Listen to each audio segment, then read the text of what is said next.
NSN development team withdraws from Volta, a Portugal following tragic death of 19-year-old Finlay Tarling.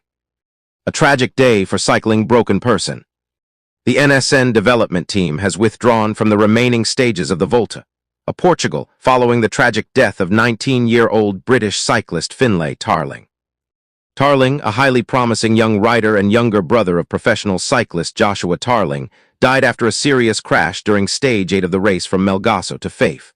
The incident brought the race to a halt, with the stage later neutralized and the planned podium ceremony cancelled. Arabic Ket.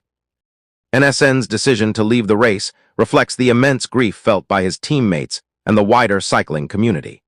Finlay had already shown significant potential, including a third-place finish in the 2026 British U23 Time Trial Championships and strong performances on the international circuit.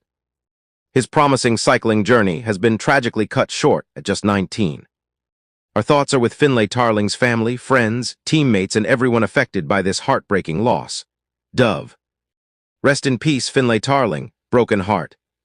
NSN pulls out of Volta, Portugal, after tragic loss of Finlay Tarling.